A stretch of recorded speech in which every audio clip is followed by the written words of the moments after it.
Okay, I am pretty sure we are live now. I'm gonna give us just like a couple more seconds to make sure we're truly on the air. But for those of you who have tuned in exactly on the dot, hi, welcome. This is Audio Fiction Convention 2026. Thanks so much for being here. I really appreciate it. This is the presentation on accessibility for hard of hearing and deaf podcasters, from transcripts to tools. I am your host, Eli Ramos. I will be talking more about myself as a host in just a second here. But yeah, thanks so much for being here. I'm going to go ahead and get started now. So, who is this presentation for? This is for fans, this is for team members, this is for creators, this is for everybody who is involved in the audio fiction space in any capacity because, hey, hard of hearing and deaf people, we're everywhere in this space. So, now I can talk about myself. Hi, I am Eli Ramos. I use they, them pronouns. I have been creating audio fiction since 2017. I initially started as a voice actor, then I became a show creator in 2019 with Under the Electric Stars, and I have been head of Aster Podcasting Network since 2020. I became hard of hearing when I was younger. I also have audio processing issues, so I actually already entered the world of audio fiction, needing accessibility measures. Also, for those of you who came in and you noticed that I have some closed captions. Actually, these are technically open captions, and I'll talk about that distinction later. There's also going to be a lot of text on the screen. I wanted to have both of those for accessibility measures. But if you also have closed captions, you can actually turn those on possibly for when I stream. But if you ever want to know about how to put these open captions on your own stream, please hit me up also after this. So, let's just talk about generally like accessibility principles as a base to start from when we talk about like how we do accessibility in this space. So first of all, no one size fits all, but general accessibility principles can guide what tools will likely help deaf people in the audio fiction space. I'm using deaf a little bit interchangeably here. So there's capital D deaf and then there's little d deaf. Capital D deaf refers to people who like are immersed in deaf culture. So those are people who typically are, you have like a deaf parent or you like grow up in like deaf culture where you typically are going to be like signing or you're going to be surrounded by people who sign. And then little d deaf refers to people who experience like hearing loss just in general. They might not necessarily be a part of that like deaf culture, but I use those kind of interchangeably throughout this, but there is technically a distinction there, just so you know. Anyways, so deaf people have different needs. Hearing loss can range pretty drastically from slight to profound. I have more slight hearing loss, but that does result in differences in what audio frequencies or ranges are audible. In addition to audio, some people who are deaf just might take longer to read written text. And if you're part of deaf culture, you might actually have not learned to read written text until a much later age because you're surrounded by people who are signing, and that just is a different language than reading. Also, tools like auto-transcribers for meetings and recordings, or transcripts for episodes, which I'm going to be talking about a lot during this presentation, and hiring interpreters, all of this can be really useful in different ways for different people. So, my main point also about this presentation is that you really should just be reaching out and communicating. Your co-creators, your team members, and your fans will all probably have different needs. Needs vary among different groups and among different people, and it's very much okay and very appreciated when abled people ask if there are accommodations and accessibility measures that they can provide. If you're an abled creator and you have deaf people on your team, they might already be telling you what they need, but please don't assume that they feel comfortable with having to ask for accessibility measures all the time. I am really comfortable as like a disabled person asking for the accessibility measures I need, but it's actually really, really tiring to be a disabled person and constantly having to be like, can you please give me this? Can you please give me this? And it makes it feel like a much more inclusive space if like an abled person just takes the first step to be like, hey, I know that like, you know, I hired you onto this team, or I know that like I have deaf fans who could possibly be in the space. Can we do these things for you? Like taking that extra step just means a lot. Offer what you can and stay accountable. If you don't have that much of a budget, like you do not have to promise to pay for transcribing services, because there are free transcribing services that are out there. They're not going to be as accurate for your team, but it's better to provide something than to just assume that your deaf team member has it handled. Pay attention to what is being said. Don't offer accessibility measures or accommodations that aren't helpful. Just choose ones that actually work for your team. I also do notice that my captions just turned off, and I'm going to go try and get those back running. Let's see if I can get those back on.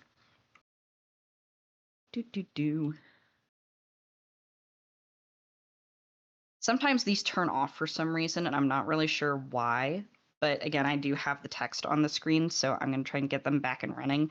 If they don't get back up and running, though, like I said, I have the text on the screen for you. So hopefully that will stay on. In any case, I will keep running as I'm talking about this. The last point that I have here is operate under the assumption that deaf people want to engage in your work. Just because no one has requested that you provide transcripts doesn't mean that someone doesn't want them. It just bars deaf people from like actually joining your audience. And I think that that is a really difficult and disappointing part of being in this space, is like sometimes people just kind of don't assume that people are going to be in the space and talking to deaf people, and suddenly just saying like, oh, I just realized that people might not be able to engage in my work because they didn't reach out. That's really difficult, and I find that kind of disappointing. So, transcripts, why and how? Transcribing. Episode transcripts have a curb cutting effect. In this space, I encourage you to prioritize deaf people in audio fiction, but transcripts in general do help everyone. They increase the accessibility of your work. They help people who have hearing loss, audio processing issues, or those who just can't listen at the moment. And they can give more ability to engage with potentially triggering content in an episode. This is a point that I think is part of that curb cutting effect. It can be helpful to, just read what might be triggering at the top of an episode, but somebody might just have an easier time just reading the section of an episode that has the triggering content rather than having to hear something triggering play out. Meeting transcripts also have that effect. Having meeting transcripts along with captioning just make it easier for deaf actors, writers, audio editors, and other team members to engage in real time when you're talking about the stuff that you need to be doing on kind of like the back end of making an audio fiction. It also is nice to have like a written record for transparency and accountability for what you need to be doing, and it helps with organization for your production. So let's talk about producing good episode transcripts. As Astrofire just said, transcripts are a must, and they're not too difficult to make since you already have a script. The base is there. That's very true.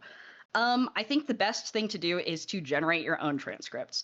While services like Spotify generate real-time captions, they lack sound cues, and they often struggle with real-life names for people of color and fictional names in genre fiction like fantasy and sci-fi. I experience this a lot. I have a lot of names for quote-unquote ethnic characters in Under the Electric Stars, and it really struggles, especially with South Asian and Asian names in my experience, and it also struggles really hard with African names. They also struggle with other languages, which I feature a lot in Under the Electric Stars. It struggles with timing, it struggles with censorship. Deaf people also deserve, disabled people in general, we deserve to be accessing language that is often censored by auto-captioned stuff. If you notice on YouTube's auto-captioning services usually censor things, and audio fiction, a lot of times there are words that get censored and explicit language, we deserve to be accessing that. If hearing people can hear it, we are also allowed to hear it. Adding sound cues. Sound cues are a really important and dynamic part of audio fiction, and not transcribing them leaves your deaf audience out. While not every sound effect has to be described in detail, it is actually important to describe the ones that are important to the scene. So, for example, if you have ambience and a dog happens to be barking in the background, it's probably not that important to describe that. But if that dog is part of the scene and becomes an important character, then yes, describe the dog barking in the background. That is an important part of the scene. Lastly, creating your own captions. If you're making like a video version and you're making real-time captions, deaf people often benefit from that because they include those aforementioned sound cues. And by creating your own, you have control over the timing and you can hard code them into the video. So like I was saying earlier, what I have right now running are what are called open captions because they're hard coded. Closed captions are the ones that you can actually just like take off of the video. But having them open allows for greater accessibility when the video is shared onto platforms that don't support closed captions. A lot more of them do now, but it is possible that sometimes when you transfer across a bunch of different platforms, that even when you're trying to create like those captioned things that people can like turn on and off, not everything supports them as well as we would like them to. More stuff about producing good episode transcripts. I told you this was going to be a lot of this. Tone indicators. If you have more hearing loss, the ability to parse tone from dialogue is also lost. So adding tone indicators like sarcastic or joking to a transcript can help many members of your audience, including neurodivergent members who just might not be able to pick up on things like sarcasm or joking tones. And I think that is useful also as just like a curb cutting effect for other disabled members of your audience. Please check your lines for accuracy. Like Astrofire said earlier, like you already have a script, and uploading a copy of the script is great, but it's actually not the same as the transcript because actors improvise, lines are cut, sound designers place cues earlier or later than indicated in a script. So there are actually plenty of reasons why a script isn't the same as an episode's final audio, so checking the lines is important too. Thank you. Creating a standard. Standardizing the formatting of your transcripts is really useful.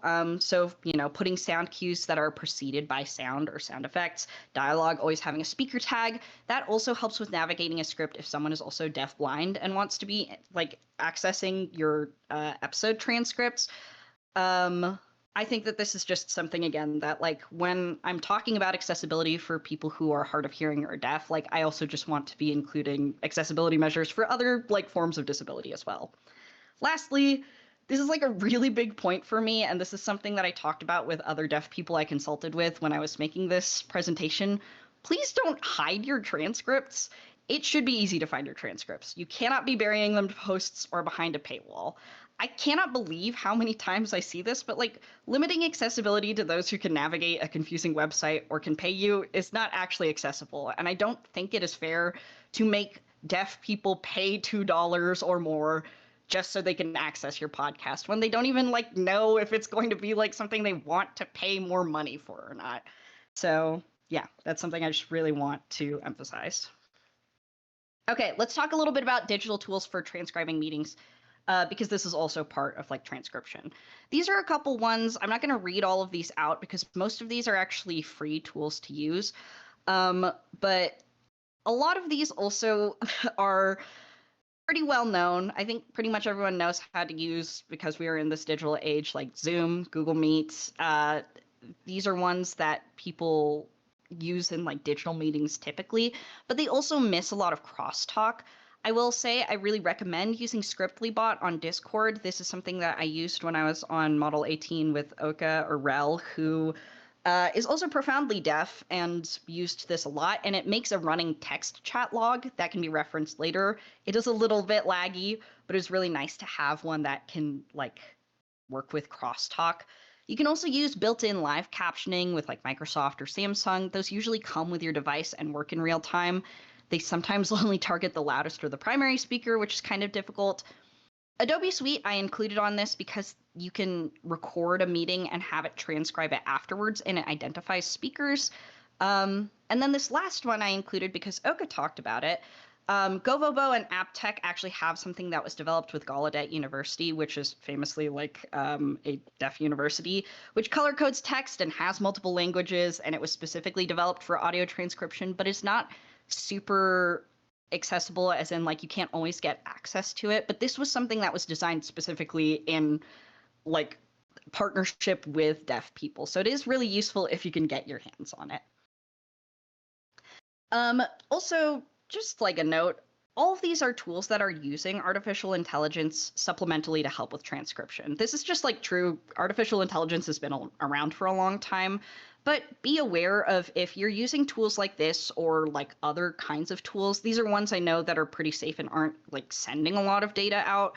But you might find a tool that is useful that might be sending data somewhere. So just like be aware of that and also be transparent with your team. And this is also something that I always tell people wherever you're recording, just like be aware, because we're in audio fiction space, to think about like the recording like rights and privacy. This is just like another drum I beat a lot. I live in a place where like we are a two-party consent recording like state. But it's just something to pay attention to, because privacy and like the like privacy rights around people's like voices is also something that we're talking a lot about in audio fiction space, and I just want to like make a note of that as I'm presenting. Please do not get the podcast subpoenaed, yes. Okay, let's talk a little bit about sound design for deaf people, just like in audio fiction, also in general.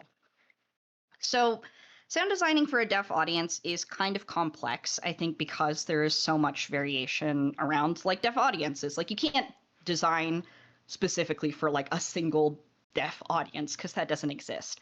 But here are just like some general things to think about. One, trying to ensure that the voices are typically the loudest on the track.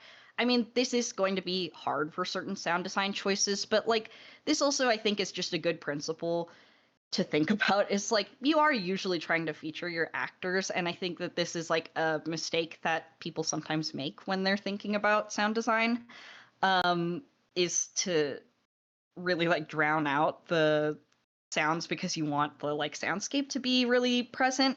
And again, that might be something for a sound design choice, but typically you want to hear the actors. Mono versus stereo audio. I am actually slightly guilty of this. I am actually hard of hearing. I have less hearing on one side, but I really like stereo effects. But it can be difficult for people who have more hearing loss on one side versus another. So it might be something to consider to make like a different cut of like your audio if you want to have one that has just mono audio. Also, consider that droning sounds or complex sounds layered on top of each other for soundscapes can actually just make it harder for people with audio processing issues or smaller ranges of hearing to hear what's going on in a scene. Also, hey, sound effects. Putting content warnings for sudden loud sounds in your episodes with timestamps or otherwise can be really useful for people who are hard of hearing, because I know I do this. A lot of people I talk to for this do this. We crank up our volume pretty high to hear, and then if you put a really loud sound, that can like really hurt for us. So if you just put a timestamp like, hey, there is a really loud sound here, we can know to turn down our volume beforehand. All of this is like, I understand that these are sound design choices and creative choices, and you might not want to limit yourself, but transcripts are to the rescue for many of these. And to that point, like, I think it is just a reality of living with a disability that like artistic choices are sometimes going to be like that, right? Like it's the same way for people who are, and I myself am photosensitive. I think a lot of cinema likes to make flashing lights, and I think that that's an artistic choice. But I also would really appreciate if more theaters told me that there was going to be flashing lights in something before I watch a movie, and then I have a headache for the rest of the day because there's flashing lights and no one told me there were going to be flashing lights, right? So I think that those are the kinds of decisions that people can be more thoughtful about, and just like tell your deaf audience or tell people like, hey, these are just like things that you might expect to see in this, or expect to hear in this, or expect not to hear in this. And those are just things that I would appreciate seeing more in this space, or just like more consideration for that kind of thing in sound design. Sound design for deaf creatives. So some deaf people work as audio editors and engineers. I am one of those people.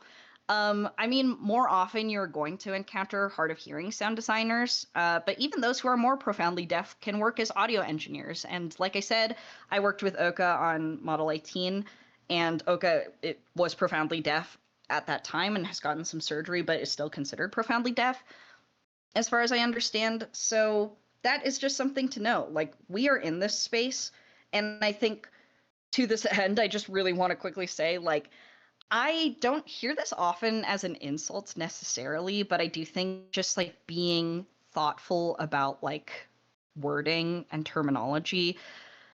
I know that like people talk about like when somebody is like not good at hearing tones, for example, like the term tone deaf.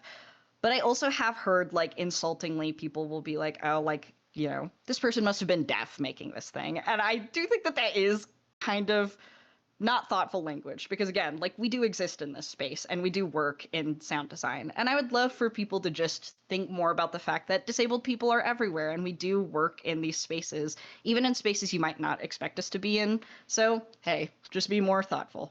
Anyways, let me talk more about this. So visual tools are useful. Pretty much every digital audio workstation uses visual tools, and most people are also editing visually to some degree as well as with their ear. So if your sound designer is deaf, you can actually just talk about like decibel levels, where their hearing range falls, and other aspects in your production that they can utilize their skills. I would also just like recommend when you're talking about sound design and where you want like some of these creative choices to go, when you make sound effect libraries that you're sharing with people, or like when you're trying to organize maybe even your own sound effect library, making descriptive ones is really useful. I do this a lot because I can't go back and listen to the extremely extensive sound effect library I've built over the years.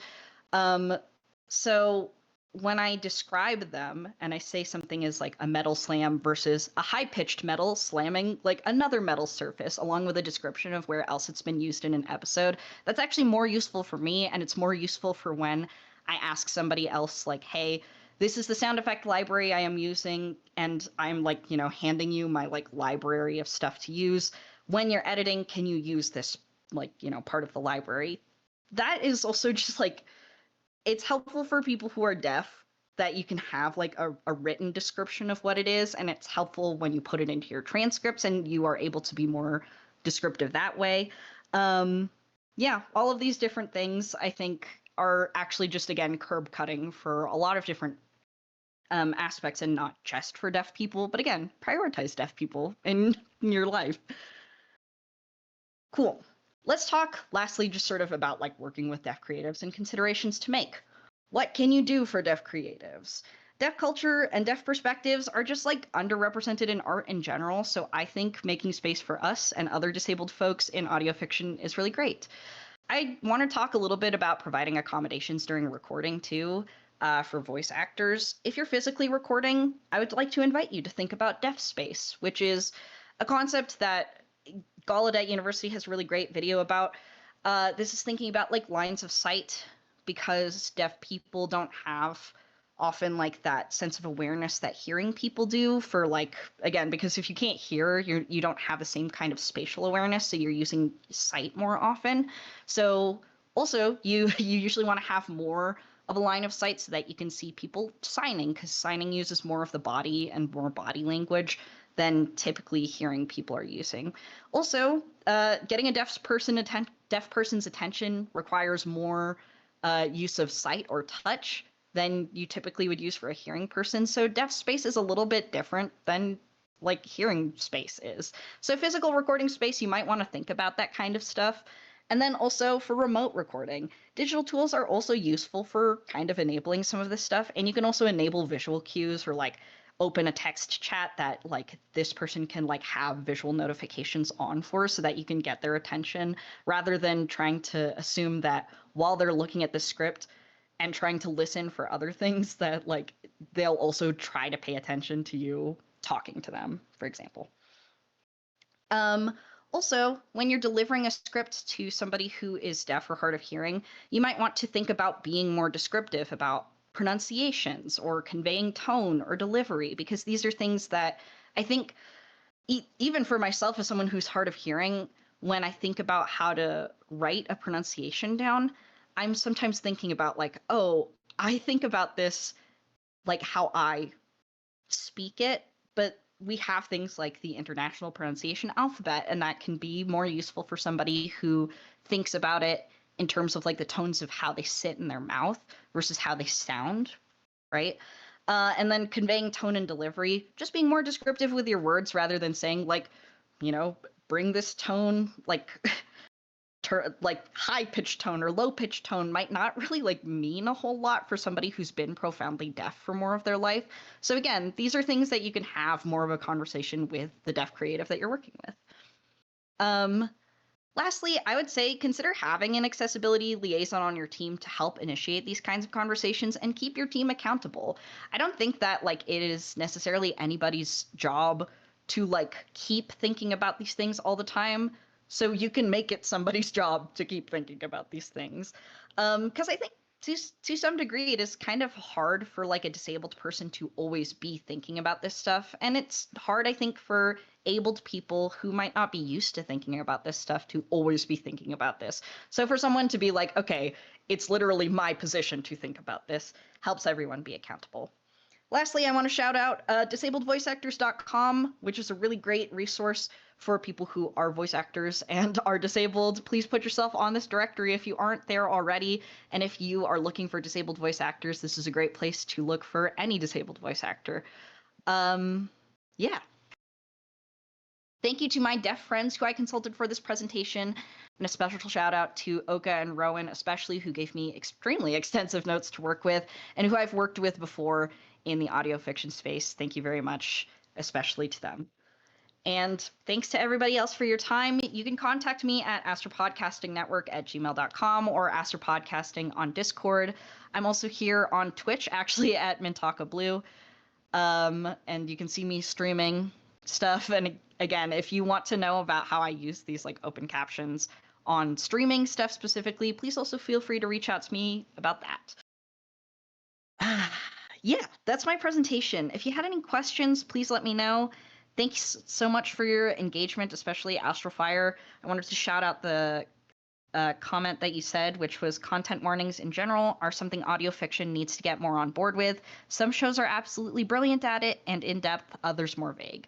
I definitely agree. This is something that I also think is a huge like accessibility thing. And yeah, I just wanted to shout out your comment on that. And thank you, Unia, for saying incredible presentation. A lot to take away from this. Thank you. Thank you for listening. I really appreciate that.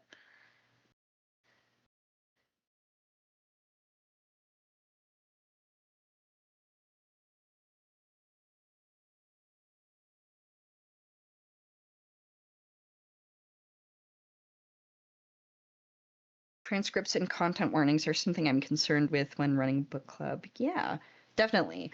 I mean, I think like even for myself, like I am still trying to figure out exactly how to do like content warnings, and transcripts are something that like as someone who runs like Under the Electric Stars by myself, like I get that transcripts are a lot of work. They take a lot of time. And it's definitely something that I know is more of an effort, but it's something that makes like accessibility just so much. It like accessibility takes effort, but it makes it so much easier for people to come into the space and like be a part of the world that you make. As like audio fiction just like is such a cool space that is accessible to a lot of people, but it can be even more accessible.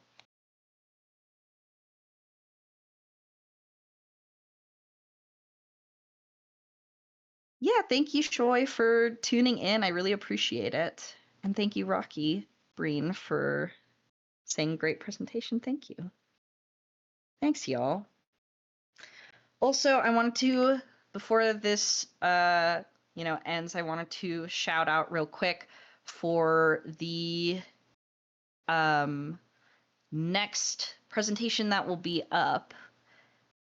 Or I think this is a panel, possibly. I don't remember if this is a panel or presentation. The next thing that will be up is Inclusive Narratives, Disability and Queer Identity in Fiction podcasts, which again is about disability also, which I would be remiss to not shout out. That is coming up at, well, I am in a specific time zone, and it's coming up in a little bit. I also want to shout out the Artist Alley that is in the Podcast Book Club server. There is crochet, cover art, there's a pixel workshop, there's commissions, there's beads, there's all sorts of great stuff. Please take a look in there. The server also is just really great, and I think it's a cool space. Thank you. Next panel in 1.5 hours. Yeah, I also am going to link this into here real quick if I can. You're going to hear me typing.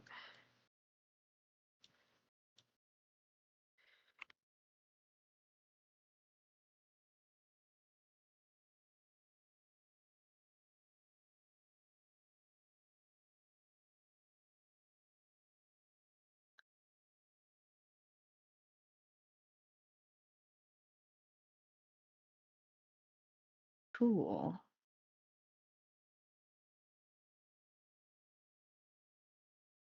Yeah.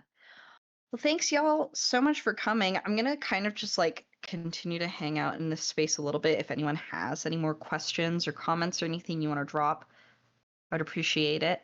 If not, again, thank you so much for being here. This is something I'm very passionate about as somebody who like I've been in like the audio fiction space long enough that like the first transcripts I saw for like Welcome to Night Vale and stuff were things that people were just making. And I myself, when I was like first listening to Welcome to Night Vale, like I contributed some of the first like transcripts for episodes because I was like, wow, it would be really cool if I could just, read these instead because I have to, rewind the episodes like over and over again to actually hear what's being said in some of these sections because famously Welcome to Night Vale has a lot of like droning sounds in it, which make it really hard to hear for my particular hearing problems. So yeah, I've just been thinking about this sort of thing for a really long time. Also, shout out, of course, to like the amazing people who have been doing just like fan made transcripts for a long time. I see you, people. I see you, even if you are not hard of hearing, you have made it possible for me to like listen to so many different podcasts because you, as like big fans, have made it like possible for people to enter that space. I love y'all.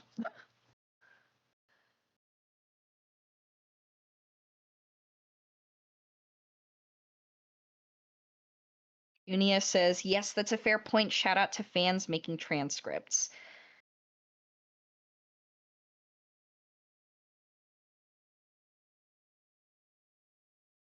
And Astrofire said, wow, that's incredible. Thank you. Quills and Paper said, thank you for this amazing presentation. Thank you for letting me do it. I really appreciate the space for getting to do this. And yeah, I really just think like even as somebody who and I mean like I think this is just true for like a lot of disabled people is like we tend to be the ones like putting forward the accessibility measures for like our particular kinds of disabilities, and I think it's true for like anything, right? Like it tends to be that queer people put forward queer representation. It tends to be that people of color put forward representation for people of color. And I really just encourage people who are like not of those spaces to like push that forward too, because it means a lot to people who are like in our spaces to like make that happen for us. Aphid Solus says, amazing work, more accessibility in audio drama always. Yes, totally. Thank you so much.